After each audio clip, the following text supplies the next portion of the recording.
안녕하세요. 애틀란타 BDS의 한현부동산 전문인입니다. 네, 안녕하세요. 주택유자 전문인 최윤석입니다. 네, 오늘 저희가 질문 중에서 많이 받았던 질문 중에 하나예요. 네. 셀러분께서 과연 내 집을 팔면은 어떤 비용들이 발생되나, 내 손에 얼마가 남나, 이거 계산을 좀 해보셔야죠. 네, 굉장히 많이 궁금해하세요. 네, 맞아요. 요즘 셀러스 마켓이기 때문에 또 집들도 파시는 데는 문제가 없잖아요. 그렇죠. 네, 근데 막상 내놓으면 또 금방 나가죠. 금방 나가는데 중요한 게 이제 넷으로 내 손에 얼마 들어오냐 많이들 궁금해 하시거든요. 그래서 오늘 영상 여기에 대해서 한번 간단히 준비해 봤습니다.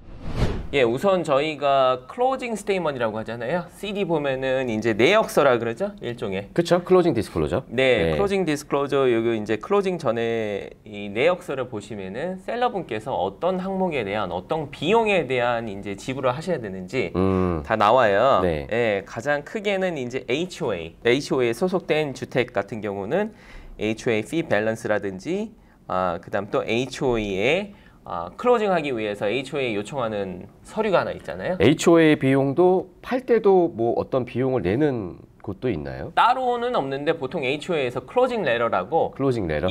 그 이제 주인이 살면서 그 집의 밸런스가 밀린 게 있는지 없는지 혹시 뭐 바이올레이션이 있어가지고 벌금이 안 낸 게 언페이드 된 게 있는지 없는지 거기에 대한 확인 서류라고 보시면 돼요. 네. 그래서 이 확인 서류가 발행이 돼야지 새 오너분한테 불이익이 안 가기 때문에 이제 변호사 사무실에서 이 서류를 요청을 하게 되죠. 깔끔하게 이제 정리를 해주고 나가야 되는 거죠. 예, 맞습니다. 그래서 이 클로징 레터를 요청을 하실 적에 약간의 소정의 비용이 발생이 되고요. 보통 동네마다 약간 차이는 있지만 조금 낮은 데는 비용이 낮은 데는 한 150불에서 한 300불까지, 350불까지도 차지되는 경우도 봤고요. 네. 예, 그리고 HOA는 프로레이션이에요.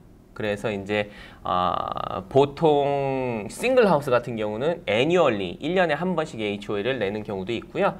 타운하우스나 콘도미니엄 같은 경우는 먼틀리로 예, 그렇죠. 매월 이렇게 내지만 이제 1월 1일서부터 1월 1일 기준으로 해서 클로징 날까지 당일 날까지는 파시는 분, 셀러분께서 부담을 하시기 때문에 만약에 미리 내셨던 HOA나 아니면 앞으로 내셔야 될 거 크레딧 혹은 이제 밸런스 여기 이제 발생이 되는 거죠. 저도 이제 클로징 디스클로저를 보면 셀러 포션에서 내야 되는 부분을 바이어한테 크레딧을 주죠. 네, 바이어가 맞습니다. 이제 뭐 예를 들어서 재산세라든지 HOA를 또 1년이나 혹은 뭐 먼틀리를 계산을 해줘야 되니까 네. 이제 그런 경우가 봤는데 이제 셀러하고 바이어랑 정확하게 나눠서 이제 낸다는 의미인 거죠. 네, 정확하게 이게 분배가 돼가지고 한 달 만약에 이번 달 클로징 하신다 그러면은 이번 2월 중순에 클로징 하신다 하면은 만약에 셀러분께서 미리 내셨다 하면 2월 1일서부터 2월 15일까지 중순까지는 셀러분께서 내시는 포션이 되고요. 미리 내신 거에 대한 16일서부터 15일서부터 이제 말일까지 28일까지는 크레딧을 받는 이런 형태로 크레딧을 주고 아니면은 이렇게 또 차지가 되고 이런 형태로 프로레이션이 되고 네, 마찬가지로 재산세 같은 경우도 한인분들이 많이 거주하시는 기내 카운티 같은 경우는 듀데이가 10월 15일이에요. 10월 15일. 예, 그래서 10월 15일 기점으로 재산세가 미리 납부가 됐는지 안 됐는지 여부에 따라서 이제 프로레이션 클로징 데이에 맞춰가지고 프로레이션이 되고요. 수완이 사시는 분들은 수완이 시티 텍스도 또 계산을 해줘야 될 것 같아요. 예, 맞습니다. 그래서 경우에 따라서 같은 기내 카운티 내에서도 시리가 이렇게 분할돼서 된 지역 같은 경우는 시리 텍스가 또 따로 있습니다. 따로 나가야 되고. 예, 그래서 그것들을 이제 변호사 사무실에서 다 계산이 돼가지고 클로징 날까지 계산이 돼서 이런 것들이 이제 셀러분께서 부담하셔야 되는 부분 포션, 또 바이어분께 크레딧을 드려야 되는 포션 이렇게 나눠지는 거고요. 그 다음에 이제 변호사 사무실에서 포스트 클로징 피라고 포스트 클로징 피 아니면 프로시딩 뭐 핸들링 피라고 약간의 소정의 피가 있고요. 요 금액은 변호사 사무실마다 조금 차이가 있지만 보통은 뭐 150불 정도. 예, 350불 뭐 한 500불 미만이라고 보시면 되고 그다음에 많이 또 나가는 비용 중에 하나가 여기 조지아 기준으로는 셀러분께서 이제 쉽게 저희가 복비라고 하잖아요. 복비. 네. 그래서 여기 부동산 에이전트 커미션을 직접 그 셀러분이 부담을 하세요. 네. 그래서 이거는 뭐 회사마다 다 니고시어블이니까 딱 정해진 거는 없습니다. 그래서 퍼센티지 혹은 어떤 회사 같은 경우는 플랫피로 플랫피로. 예, 플랫피로 이렇게 그 계약을 맺는 회사가 있는데 이제 복비 같은 경우도 셀링 에이전트와 리스팅 에이전트도 따로 또 계산을 해야 되죠. 보통은 저희가 리스팅을 얻는 리스팅 쪽 회사와 계약이 되는 거고요. 예를 들어서 만약에 6% 혹은 7%를 이렇게 계약을 하셨다 하면은 거기에 대해서 리스팅 에이전트가 셀링 쪽, 바이어 쪽 에이전트랑 뭐 이렇게 분배가 되는 겁니다. 그래서 이제 코업 커미션이라고 해가지고 뭐 그거는 딱 그거 마찬가지로 정해진 거 없어요. 반을 주는 경우도 있고 뭐 2.5%를 주는 경우도 있고 3%를 주는 경우도 있고 더 주는 경우도 있고요. 그러니까 집 사시는 분들은 걱정할 필요가 없겠네요. 네, 바이어 쪽에 직접 부담되는 비용이 아니기 때문에 어떻게 보면 이 비용이 조금 가장 클 수가 있고 이거는 이제 셀러 쪽 포션이 되는 게 여기 조지아의 기준이고요. 기준이. 네. 네. 그 다음으로 가장 큰 게 이제 페이오프. 몰기지가 있을 경우에는 페이오프를 하셔야 되잖아요. 네, 그래서 이거 원금 상황, 원금이랑 이자에 대한 몰기지에 대한 상황. 요거를 하셔야 되는데 이 몰기지 페이오프에 대해서 굉장히 조금 헷갈려 하시는 부분이 있어요. 잠깐 저희가 좀 짚고 넘어가면은 좋은데 이 클로징을 하시게 되면은 셀러분께서 이제 변호사 사무실에서 이제 셀러분께서 마지막으로 받으셨던 몰기지 스테이먼에 대한 마지막 그 넘버랑 실제 페이오프를 오더를 해가지고 은행에서 페이오프 이만큼을 갚아야 된다라는 금액이랑 차이가 있습니다. 그렇죠. 이유가 있죠, 여기에 대해서. 이유가 있죠. 간단히 한번 좀 설명을 해주세요. 이제 몰개지 페이오프를 받으시면 네. 이제 어떤 페이오프가 이제 두 종류로 나뉘어요. 네. 하나는 에스크로를 제외한 원금을 상환해야 되는 이제 스테이먼이 있고 네. 아니면 에스크로를 포함하지 않은 이제 페이오프가 나오는데 네. 그러니까 말 그대로 에스크로 돈은 본인 돈이잖아요. 그죠. 뭐 예를 들어서 5,000불이 쌓여 있다고 하면 뭐 5,000불을 원금에서 까고 주는 페이오프가 네. 아니면 우리 다 따로따로 줄게 해서 그냥 원금하고 이자만 나와 있는 페이오프가 있는데 페이오프가 사실상 몰개지 스테이먼보다 높게 나오는 이유는 은행에서도 뭐 그냥 주지는 않아요. 왜냐하면 그죠. 디드를 또 릴리스를 해야 되니 네. 거기에 들어가는 이제 서비스 피라든지 그리고 이제 전달에 대한 몰개지 이자를 또 내셔야 되잖아요. 네. 내야 되기 때문에 이제 그거에 대한 계산이 있어서 어떻게 보면 손님이 생각하는 것과 다르게 조금 더 높게 나올 수가 있는 거죠. 예, 맞습니다. 그래서 방금 최윤석 융자 전무님께서 설명해 주신 대로 여기서 그 전달에 대한 이자가 있는데 몰기지 이자는 또 많이 헷갈려 하시는 부분이 있어요. 그렇죠. 예, 간단하게 설명해 드릴 수 있는 거는 렌트일 경우 아파트를 렌트를 하시면 이제 이사 들어가시기 전에 먼저 한 달치를 내시고 사셔야 되잖아요. 그렇죠. 근데 이제 몰개지 같은 경우는 컨셉이 좀 달라요. 이제 내가 클로징을 하는 순간 그 다음 달 페이먼을 스킵하는 이유는 내가 먼저 미리 한 달을 살고 전달 거를 다음 달에 내시는 거예요. 네. 그렇기 때문에 이제 몰개지 페이먼을 그 다음 달은 스킵을 한다는 건데 그 달에 또 나오는 이자가 있죠. 네. 이제 그 이자에 대해서도 좀 가끔가다 질문하시는 분들이 계세요.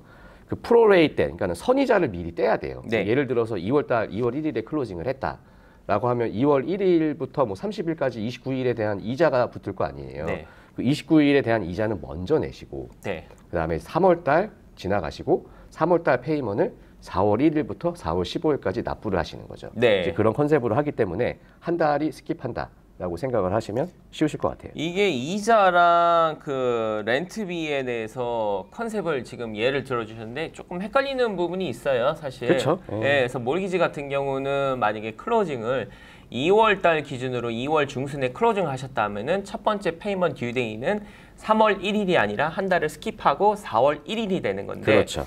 네, 그 저희가 클로징을 할 적에 클로징 커스트에 선이자라고 그러잖아요. 프리페이 인트러스트라고 그 항목이 붙습니다. 네, 맞습니다. 예, 그 이자가 2월 달에 대한 2월 15일서부터 마지막까지의 이자를 계산해서 미리 낸다 이렇게 생각하시면 될 것 같아요. 네, 그렇게 생각을 하시면 되는 게, 그러니까는 어쨌든 저쨌든 다음 달은 스킵해야 되니 예. 이번 달에 대한 이자를 내셔야 되는 거죠. 예. 그렇죠. 예. 네, 그래서 이 컨셉을 조금 잘 이해를 하시면은 왜 집을 파실 적에 마지막에 받으셨던 몰기지 스테이먼이랑 또 페이오프의 금액이 약간의 차이가 있는지를 이해를 하실 수가 있고요. 그리고 이제 뭐 집 재융자라든지 네. 아니면 파시는 분들이 이제 좀 실수하시는 게 네. 페이먼 오르페이 많이 해놓잖아요. 네, 그죠. 이제 매달 1일에 빠져나가게 그 오르페이 했을 때 클로징 하기 전인데 오르페이로 뭐 돈이 이미 빠져나가서 네, 그 달에 대한 이자가 잘못 계산이 되는 경우 네. 그런 경우에서는 이제 은행에서 돌려는 주지만